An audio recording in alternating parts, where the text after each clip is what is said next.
John Nixon works as a wool auctioneer in the Wagga area, travelling around the countryside inspecting wool.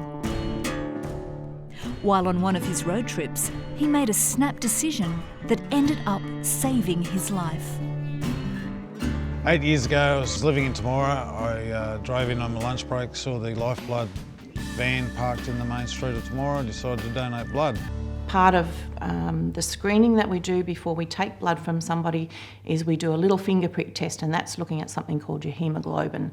The haemoglobin test is an indicator of iron levels, and John's were low. Now, normally when you take that, it's a dark red, like it would be if you cut yourself. But when I pricked John's finger, the blood that came out was like watered down cordial. So I said to John, you need to see your doctor straight away. John was diagnosed with a condition called Lynch syndrome. Lynch syndrome is an inherited genetic mutation that gives rise to certain gastrointestinal cancers at a younger age than the general population. I had to have surgery to remove most of my bowel.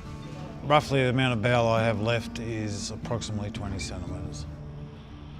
The stage cancer was stage 1, so it was probably the best report I could have got. For John, it was a lucky break, but tragically, his youngest son was diagnosed too late. My son Bradley, he passed away on the 15th of March this year. He obviously had the Lynch syndrome gene. He's 22, he's too young. To say goodbye to a son is wrong in every way. Like, you shouldn't be burying your own kids.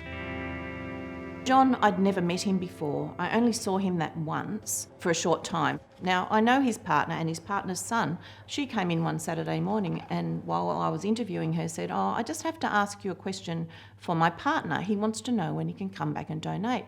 And she started telling me the story and I said, I know this story, that was me. And so she got on the phone, she got a little bit shaky and a bit teary, and she rang him straight away and he came in. Hello. How are you? Good, how are you? So the rules for us, if you've had any, particular types of cancers, is that you can come back and donate once you are 5 years clear from completion of treatment.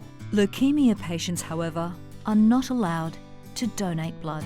So he was 5 years clear, so he actually came back in and donated blood on that day. Well, that's a good colour, John. Saved my life. I wouldn't have known. I wouldn't have had any idea about how sick I really was. If I hadn't donated blood, I'd be dead.